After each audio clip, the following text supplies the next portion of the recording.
The knee hit first, sharp and sudden, driving Maya's cheek into warm asphalt. Gravel scraped her skin while cuffs bit into her wrists. A door slammed and a voice barked. Quit resisting. She wasn't resisting. Phones were already up. Red and blue lights pulsed across strip mall windows. Someone shouted. She didn't do anything. Another cop pressed a forearm into her shoulder, treating calm like danger. The taste in her mouth was dust and copper, and that old humiliation. She kept her voice steady. Officer, you're making a serious mistake. He scoffed, leaning close. Yeah? What kind of mistake is that? She breathed, centered, and chose her words like a switch being flipped. You're assaulting a lieutenant general in the United States Army. His laugh was quick and ugly. Yeah? And I'm the president. The crowd murmured, the kind of sound people make when they're not sure what comes next. Maya rolled her left wrist and pressed the side button on her watch. A tiny vibration answered. This is the National Military Command Center, a clipped voice said. The officer's forearm eased, just a little. This is Lieutenant General Maya Jordan, she said, each syllable even. Route me to the Pentagon duty officer. I am unlawfully detained by Riverton Police. Start a record. Mark time now. Phones leaned closer. Click. A colder voice came on, official and alert. General Jordan, we have you. Stay on the line. The cop's hand trembled. Sirens painted the pavement. The crowd pressed in, waiting for the moment everything would turn. Maya closed her eyes and let the world hear it. She didn't beg. She didn't break. She let the line carry her rank into the open air, where the truth would land like a gavel. Morning had started gentle. Georgia light through lace curtains and coffee boiling a touch too long. Riverton was one road, 3 churches, and a Friday night stadium. Maya came home for 48 hours to fix a fan and kiss her mama's forehead. She wore a soft gray tee and old jeans, hair pulled back. The face only family knew as our Maya. Janelle, 17 and bright, twirled into the kitchen with a cracked phone and a grin. Auntie, TikTok says you look like a superhero. Superheroes take the trash out, Maya said, tossing her the bag. They laughed, moved through the house like a song they all remembered. When the plumber flaked, Maya grabbed a headlamp and handled the fan herself. She loved the sound of something working. She loved the sound of home. She carried eggs to Ms. Doris next door, ended up talking scholarships, the guard, and how to write a resume that didn't apologize for breathing. A Riverton patrol car rolled by too slow, the kind of slow that watches. Heat prickled her neck. She ignored it like folks learn to do when errands are louder than fear. You out there in Washington? Ms. Doris asked. Yes, ma'am. And I'm still me right here. Maya didn't wear the uniform in Riverton. It kept the lines clear. Daughter first. Aunt first. Neighbor first. Power isn't a jacket, though. It follows you, seen or not.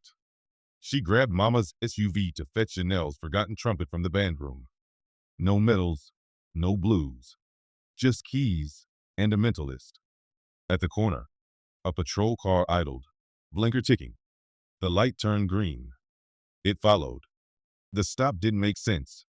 She'd signaled and fully halted at the 4-way by the laundromat. Still, one chirp of the siren and lights washed the lot beside a nail salon. Maya parked, hands high on the wheel, fingers spread. 2 officers approached. One older, jaw tight and certain. One younger, jittery. License and registration. License in my wallet, registration in the glove box. Reaching now. She moved slow enough for a child to read. The younger circled the back seat, searching empty fabric like it could grow contraband. This car registered to you? My mother, Maya said. I'm borrowing it. Plates came back clean. The older tapped her license on his palm. You local? Born here. Visiting. He glanced at the name. Maya Jordan. You related to the Jordans on Pine? Yes. The younger returned, tight-faced. Tags fine. But she rolled that stop. She hadn't. She knew she hadn't. Hope tried to bargain. Make it easy. Survive this. If I missed it, I apologize, Maya said. Step out of the vehicle. Why? Step out. She unbuckled, stood, answered the weapon question, the drinking question, the destination question. Where you work? He pressed. Too close. The C. Government. His laugh was short. Everybody says that. We're gonna check the VIN, the younger muttered. The older took a step like a dare. Hands behind your back. For what slipped out before she could swallow it? Obstruction. The word was rehearsed. A kid in a Riverton hoodie whispered, "That's Chanel's aunt." People lifted phones. Maya braced once, then again, and turned. The cuff bit, bright and mean. "You don't have to do this," she said. "I already did," he answered, lifting her arms too high. The world narrowed to metal, and the exact moment she chose not to break. Cheek to asphalt. She thought of bars she'd pinned on young soldiers and funerals she'd endured without blinking. She thought of the day she swore to defend a country that didn't always defend her back. The mic on his shoulder crackled. Dispatch. Non-compliant female. Possible false ID. He meant her federal credential, the one he'd mocked as a fancy Costco card. Doubt fluttered across the younger cop's face, a moth in bright light. Phones kept moving closer. A woman leaned from a parked car. "Sir, you can't treat her like that." "Ma'am, step away," he snapped. Maya found the watch button and pressed. National Military Command Center. The clean voice answered into the humid air. "This is Lieutenant General Jordan," Maya said. The older cop barked. "Badge number?" Like he could shout the truth away. The voice returned, louder. "General, we are recording. Confirm location. Riverton, Georgia. Maple and 3rd. 2 officers. White male mid-40s. White male mid-20s. I am restrained. I am not resisting." The younger officer actually stepped back. The older swore under his breath. "End the call," he hissed. "Can't do that," Maya said. "You can call your supervisor." "Dispatch. Send the lieutenant," he radioed. "Already en route," came back. The NMCC voice shifted. "General, Pentagon duty officer online. General Jordan, Colonel Ruiz. Are you safe? Not injured, but restrained without cause. We have your location. State Patrol and JAG liaison notified. Maintain line. We're contacting Riverton PD Command now." The word JAG rang out. Silence followed. The charged kind that means a cliff is near. A patrol lieutenant arrived, eyes measuring risk. He looked at the watch, the phones, the tight jaw of his sergeant. "What do we have?" he asked. "Stop sign violation. Possible false ID," the older said, thinner now. Maya met the lieutenant's eyes. "Sir, if you remove these cuffs, we can all breathe." His radio crackled with his chief's urgent order. "Lieutenant, get those cuffs off her. Pentagon's on the line." He blinked. The older cop cursed, anger mixing with fear. The lieutenant clicked his body cam, turned the key, and the metal grip released. Blood surged back into her fingers, hot and aching. Maya rose, shoulders settling into years of command. "I told you," she said softly. "You were making a mistake." The lieutenant swallowed. "Ma'am, who are you exactly?" "You'll be briefed in a minute," she said, calm as steel. Short answer. "I'm your worst possible traffic stop." The crowd held its breath, recording the exact second the ground shifted under their feet. The lieutenant's key clicked, and the cuffs fell away. Pins and needles rushed through Maya's hands, hot and mean. She flexed her fingers, breathing slow, letting the air cool her face where gravel had kissed skin. The sergeant stared like he'd swallowed a wasp.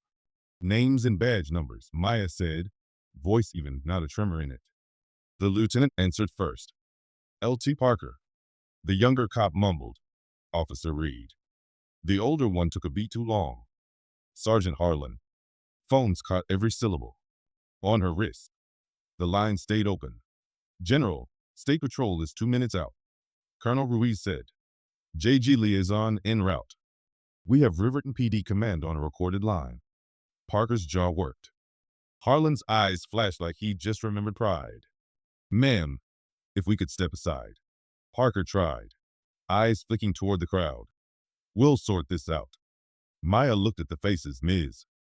Doris's niece, the kid in the Riverton hoodie, the nail tech whispering prayers. We'll sort it right here, she said. Harlan moved closer, chin up. You can't run the scene. This is our jurisdiction. Maya didn't blink. I'm not running your scene, Sergeant. I'm protecting mine. You put your knee on my neck. You mocked my federal ID. We speak in the open. A black SUV rolled to the curb, unmarked, antenna bristling.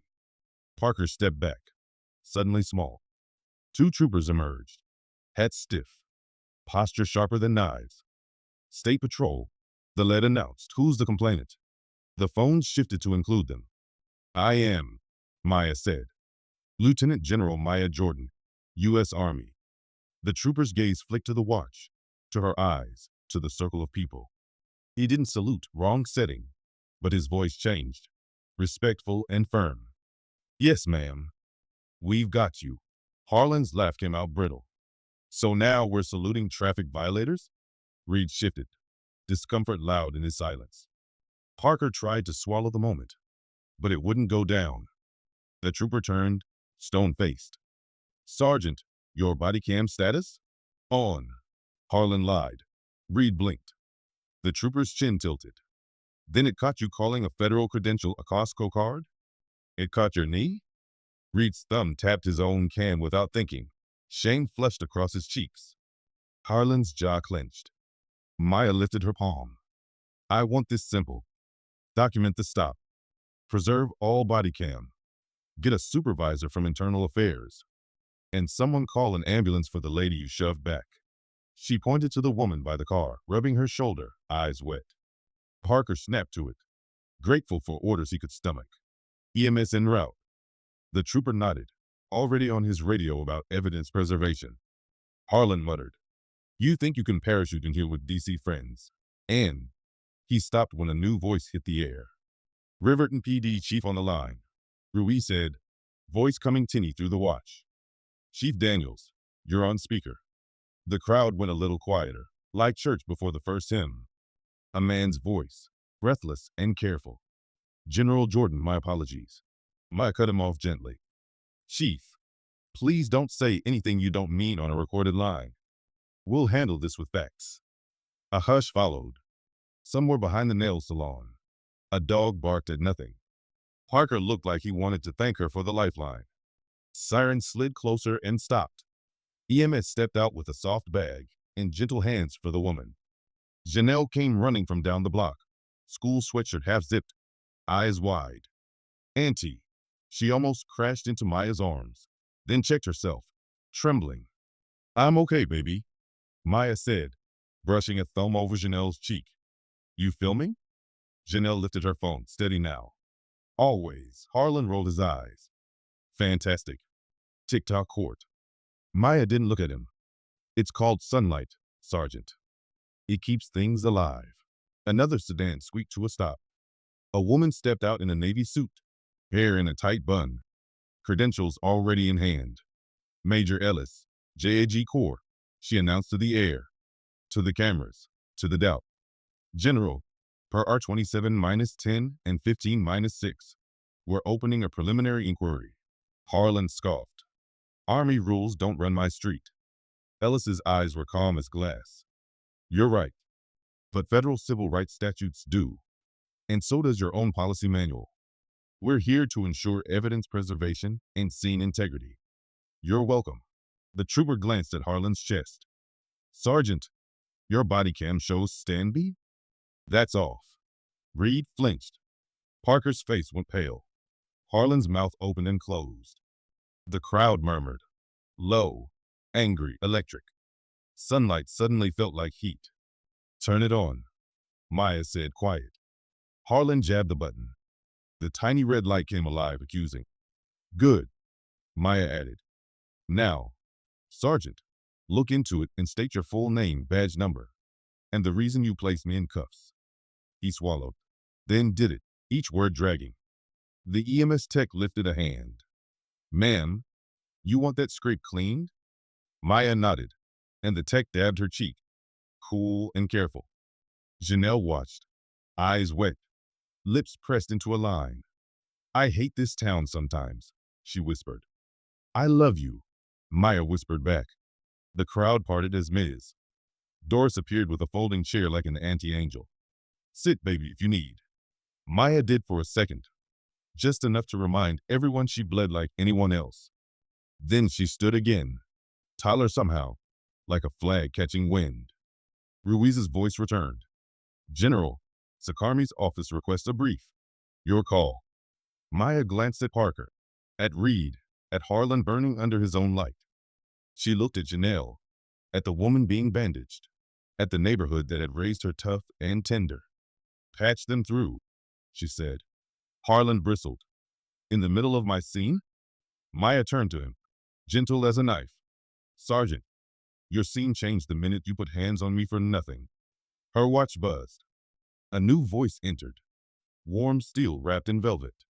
General Jordan, this is the Secretary of the Army. We're with you. The crowd stilled like a field before a storm. Parker swallowed so hard you could hear it.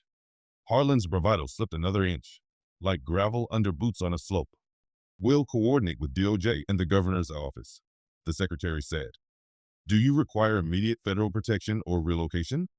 Maya's eyes slid to Janelle's, then to the troopers, then to Ellis. She took one breath that seemed to settle the whole block. Not yet, she said. But I do require one thing right now. Silence held. A bird somewhere shouted into the heat. Ellis tilted her head, already reading her mind. The trooper waited, pen poised over a notebook like something out of another century. I require that Sergeant Harlan surrender his weapon pending investigation, Maya said, steady and clear. Parker's eyes widened. Reed stared at the ground. Harlan's hand twitched near his holster, pride wrestling fear. The trooper looked to Parker, then back to Maya. Lieutenant? The trooper asked. Parker's face worked through policy and panic. His radio crackled with Chief Daniels, frantic and faint. Do it. Parker nodded once, throat tight. Sergeant Harlan, remove your duty weapon and hand it to State Patrol. The lot went so quiet the zipper on Harlan's holster sounded like thunder. His jaw flexed. His eyes shot sparks. He slowly unbuckled, set steel on leather, and passed it forward, fingers reluctant to let go. The trooper logged the serial with careful, deliberate strokes. Janelle's phone shook a little. Ms. Doris exhaled for the first time. Reed wiped his palms on his pants like a kid. Harlan stood empty at the hip, staring holes through the asphalt. This isn't over, he muttered. Maya's eyes didn't move. You're right, she said softly. Late afternoon leaned toward gold. Sirens were fewer now, replaced by the murmur of a town resetting its jaw. Maya laced her fingers with Janelle's and walked back to the lot, to the microphones already sprouting like weeds and the cables snaking under car tires. The union rep had lost some volume. He said policy in a voice that asked for mercy and members in a tone that sounded less like threat and more like need. Chief Daniels stood at a portable podium, tie straight, palms flat, eyes finally level. A deputy ag arrived with a stack of orders and a face that promised paperwork would be destiny. Judge signed, she said to Ellis. Servers, phones, group chats, cloud backups. We're serving City Hall now. Ellis nodded, already assigning clipboards. A black SUV rolled in with plate covers, and a nervous aide in a blue suit. The mayor stepped out, tan too deep for office light, smile that didn't rise past his teeth. General Jordan, he said, hand extended. She kept hers at her sides. Mr. Mayor, cameras tightened their circle. We're all upset, he said, working the room. Let's not inflame. Consent to immediate forensic imaging of your city-issued phone? She asked. Clean and simple. He blinked. There's a process. The deputy had lifted the paper. Here's the process. The mayor's aide reached for it, read fast, paled slower. We'll cooperate, the mayor said, vowels long enough to buy time. After counsel, the deputy ag shook her head. Orders effective now. He pulled the phone out with a tight smile. Locked screen bright in sunshine. It buzzed in his hand. Once, twice, a preview banner slid across glass. Letters too big to hide. Boss. After presser. Clean the old threads. Don't leave crumbs. The crowd gasped like one body. The union rep took a step back he didn't know he took. Chief Daniels said, "Sir," in a tone that was a warning and a goodbye. The deputy egg raised an eyebrow that might as well have been handcuffs. The mayor fumbled for do not disturb. Fingers clumsy. Face flushed. The tablet agent angled his lens. Red light steady. Catching reflection and message both. Per order, the deputy ag said, voice level as a blade. Hand the device to State Patrol. He hesitated, second stretching thin. A child's chalk smeared under someone's shoe. We see you, G. And then steadied as another child rewrote the missing letters. Maya didn't move, didn't gloat, didn't blink. Do the right thing, she said, almost kind. The mayor finally placed the phone on the deputy's open evidence pouch. Plastic crackling like thunder. Reporters shouted. The aide stared at the ground like it might open up and swallow the moment whole. The deputy sealed the bag, signed the tag, and nodded to Ellis. Maya took her place at the mic with her 10 lines folded in her fist. She looked at her niece, at her mother in the second row, at Ms. Doris with cobbler on a plate for whoever needed sugar and steadiness. She drew a breath that tasted like asphalt and home. Good evening, she began, voice honest, not grand. My name is Maya Jordan, and I belong to this street. The crowd leaned in. The red lights blinked. The city held still around a small, brave voice making a promise out loud. She read the lines one by one. No flourish, no extra. Truth, duty, dignity. Cameras on. Training with teeth. Decertification with real power. Call your mother. She looked up and the faces looked back, changed by the fact of being seen. A last phone buzz cut the air. The troopers. He listened, jaw tight.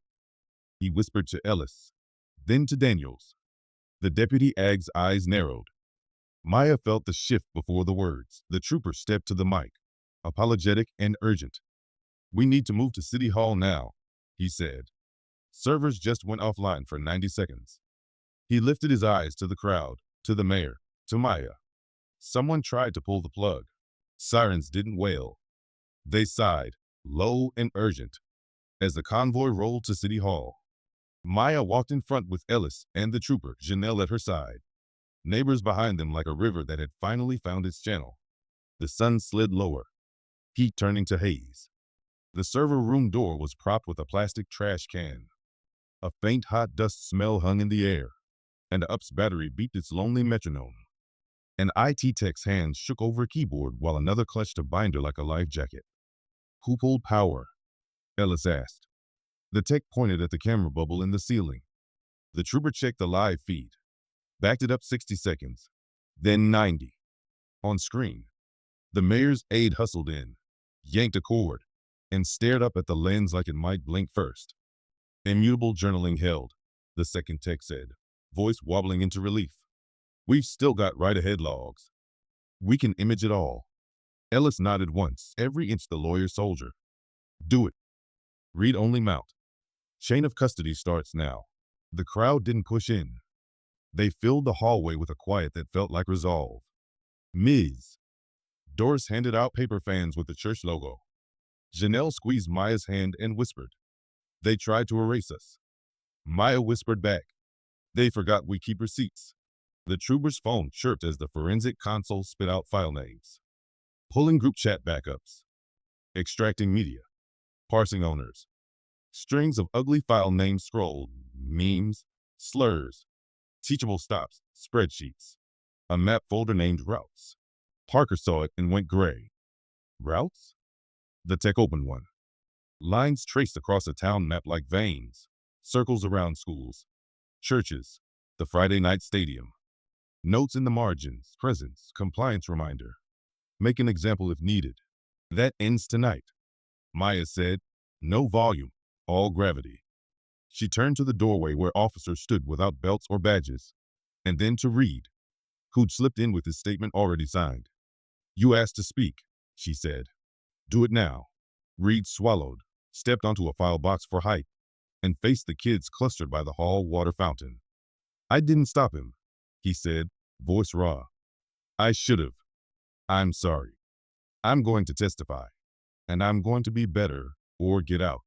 A boy in a Riverton hoodie lifted his chin. Be better, he said, and bring your friends. Reed nodded like a promise had been nailed to his chest. Parker put a hand on his shoulder, a real one, not for cameras, and said, Me too. Empowerment spread like something you could breathe. The teens started chalking again in the hall. Not an example, a neighbor, while Ms. Doors passed out bottled water like communion. Maya felt the room settle into a new shape and let herself stand taller in it. Ellis held up a thumb drive the size of a pinky nail. Prelim image complete, she said. Chain logged. We have the chat.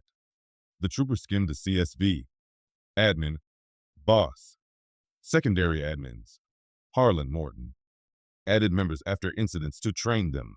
The file opened to a thread from an hour earlier. Boss. After presser. Clean the old threads. Don't leave crumbs. A reply from Morton. Kitchen door? Harlan. Same spot. Then a calendar invite populated on screen like a ghost deciding to show itself. 8:15 p.m.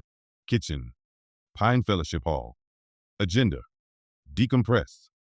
Attachments. Roster update. Routes Q3. Teachable stops. Playbook V5. The clock on the wall said 8:07. The hallway seemed to lean toward the exit, as if the building itself wanted to go. Pine Fellowship is 4 blocks, the trooper said. Daniels exhaled through his nose like a bull deciding not to charge. We move quiet, Ellis added. No cowboy stuff. Secure the attachments first. The tech nodded. Fingers flying, downloads began to bloom. Maya crouched by Janelle and pressed the old challenge coin into her palm again. Want to lead? She asked. Janelle blinked. Lead what? The walk, Maya said. Neighbors out front. Phones up.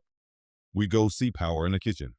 Janelle stepped into the doorway, voice clear as a whistle. We're going, she said. Calm. Together. No shouting. We're just here to watch the truth. Kids came forward with chalk dust on their fingers. Aunties adjusted sandals. Men straightened caps. They poured into the blue hour like a procession. State Patrol forming a loose guard not to block, but to escort. Windows lifted along Main as if the town itself needed air. Somebody started humming, This Little Light of Mine, and the hum caught. At Pine Fellowship, the back lot was half shadow, half streetlight glow. Laughter leaked under the kitchen door. Nervous, too loud. Through the small glass pane, silhouettes hunched over a folding table. A stack of manila folders sat like a tower of bad decisions. The trooper didn't rush. He lifted a hand, consulted Ellis, nodded once. Daniels wiped his palms on his pants and found his spine. Riverton Police, he said through the door, voice even. Open up. The laughter died like a radio switched off mid-song. Inside, chair legs scraped, paper rustled, a whisper hissed. Phones. The door cracked an inch. We're just talking, someone said. Church business. Ellis held up the signed order, crisp and patient. So is this. The door opened. Heat, and the smell of coffee rolled out. At the table, Morton, 2 other officers, a city hall staffer, and the mayor's aide, cheeks blotched. A laptop screen still showed a chat window mid-scroll. On the counter, a fresh box of shredding bags. Step away from the computer, the trooper said. Keys clicked anyway. One last panic tap. The tech shouldered in with the right blocker and killed the keyboard without killing the machine. We're live, he said.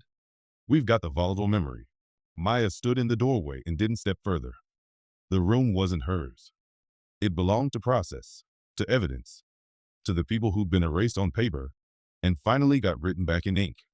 She watched Janelle lift her phone and hold it steady, hand like stone. The aide tried a smile that had worked on donors.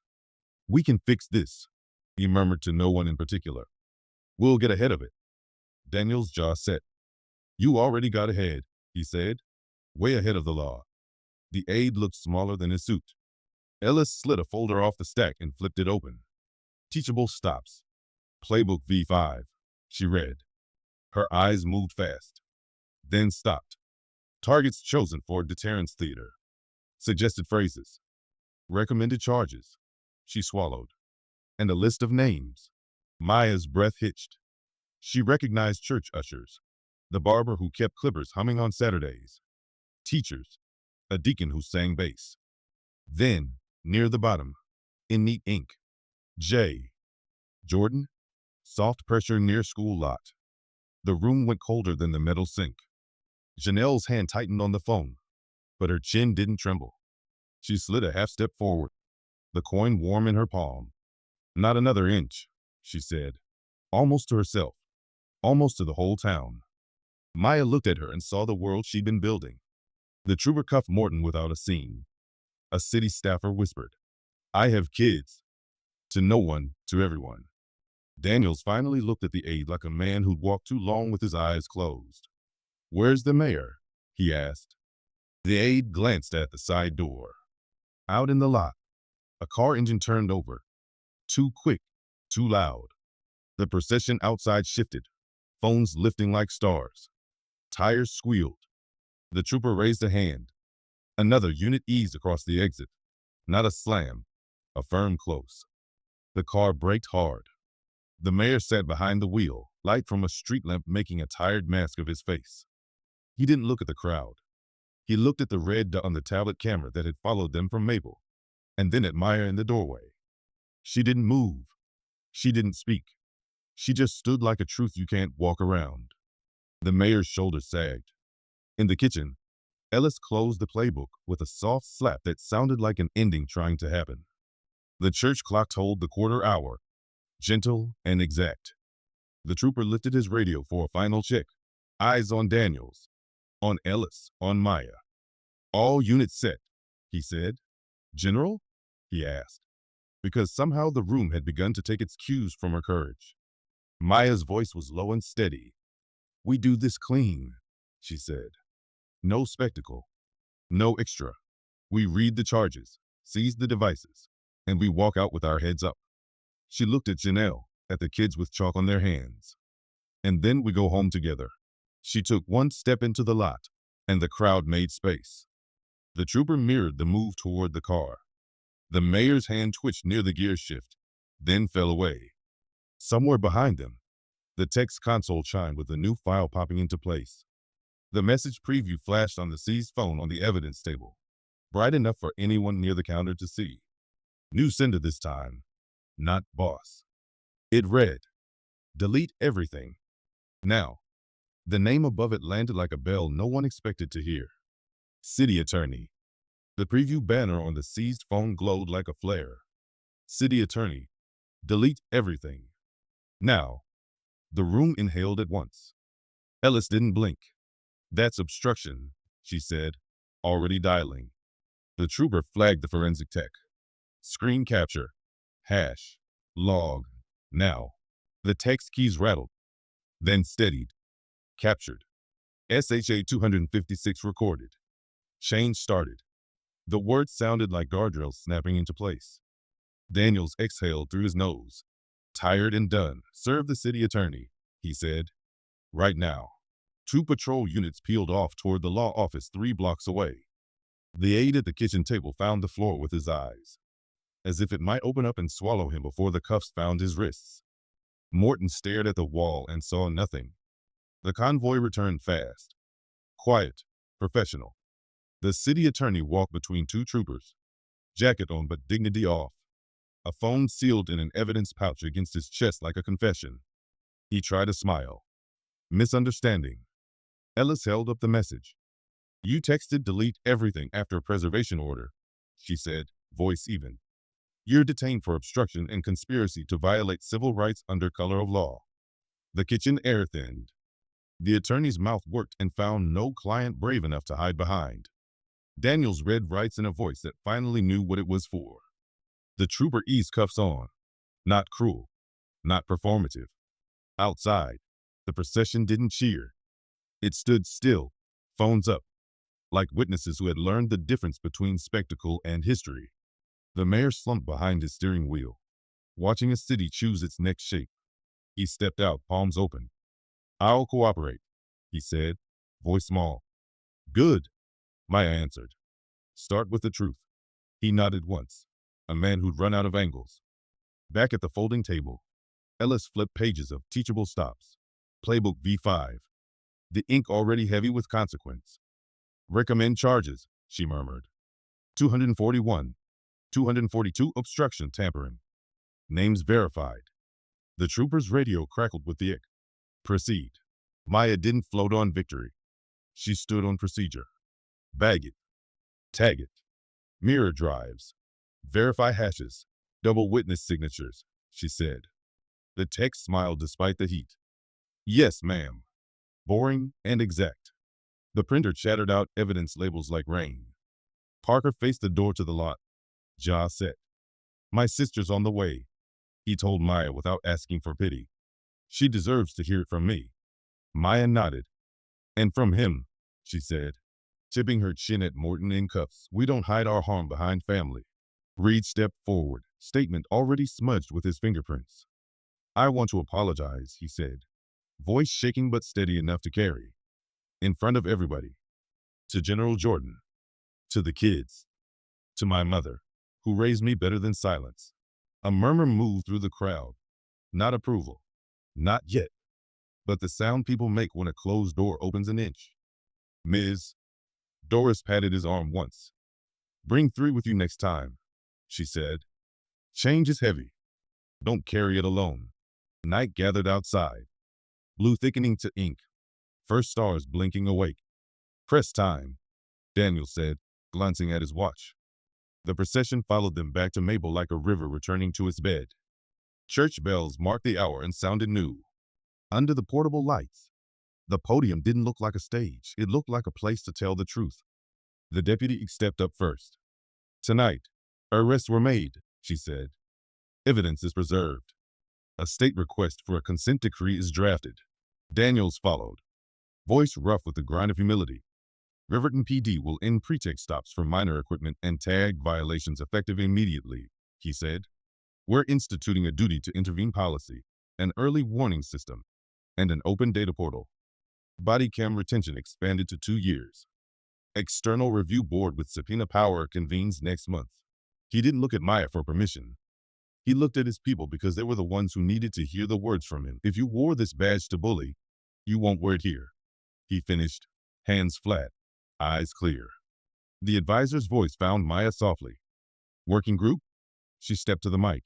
Envelope of 10 lines still folded in her fist, now creased by sweat and use. "We're launching a federal pilot here," she said. "Real training, not slides. Real standards, not slogans. We'll measure trust like we measure crime." Reporters asked if she'd file civil suit, if she'd resign her post to run this full time, if she feared for her safety. Maya answered plain. "I fear doing nothing more," she said. "I will serve my country and my street. Both are mine." She didn't stay long at the mic. She gave it back to the town. Reed read his apology without flinching. Parker promised public discipline logs. The deputy ag listed statutes like bricks in a wall that would finally stand. The union rep said, "Training," and meant it. After, Mama pressed a napkin into Maya's hand and a kiss onto her cheek. "You did good, baby," she said. "Now eat something." "Ms." Doris appeared like a benediction with cobbler paper, plated for strangers and friends. "Sugar helps justice stick," she declared. They walked home past the stadium just as halftime swelled. Janelle tugged Maya's hand. "Come see," she said. Inside, the band took the field, drums rolling like a promise. Janelle lifted her flag and spun color into the night. Wrists sure, shoulders square. The crowd saw Maya in the aisle and didn't swarm. It rose to its feet in a steady wave that wasn't for rank, but for what rank had chosen to do. A trooper at the rail nodded once. No salute, just respect. On the track, Reed kept a quiet post. Eyes on the kids, not the cameras. Maya felt the memory of asphalt on her cheek and the bite of metal on her wrists, and, over it, the weight of a coin passed from one palm to another. She slipped it back to Janelle after the set, closing her fingers around the worn edge. "You belong," she said, "and you don't back down from right." Janelle's eyes shone. "I'm applying to law," she said, half whisper, half vow. "Civil rights. I'll learn the rulebook so nobody can twist it on us again." Mama's laugh cracked sweet. "My baby's gonna out-argue judges and mayors both." Back on Maple, portable lights dimmed. Evidence rolled away in sealed boxes. The mayor signed the resignation he'd practiced smile through for years. The city attorney stared at a wall with no title on it. Harlan sat in a holding room, cuffs gone but the red marks still there, facing the kind of quiet he'd avoided his whole life. The town didn't turn into heaven overnight. No story worth living ends that easy. But policies changed with ink and teeth. Meetings stayed open. Kids walked to school with phones and a little less fear. Officers trained, and the ones who couldn't learn left. On her mother's porch, the night was soft enough to hear crickets. Maya stood with a paper plate and a plastic fork, the kind you wash even if it says not to. She looked down Maple, past the nail salon and the laundromat, and the church bus with faded letters, and she felt the shape of a city learning how to hold itself. The advisor pinged. "Thank you." The chairman texted a single word. "Proud." The secretary sent a photo of the tablet's red light reflected in 100 phones. Proof that sometimes power looks like a tiny duck that never blinks. Maya breathed in and let it out slow. "We keep the lights on," she said to nobody and to everyone. A promise that tasted like cobbler and night air. And the town, tired and awake, answered with porch lamps and street lights and camera LEDs and stars. Small, steady, together, refusing to go dark.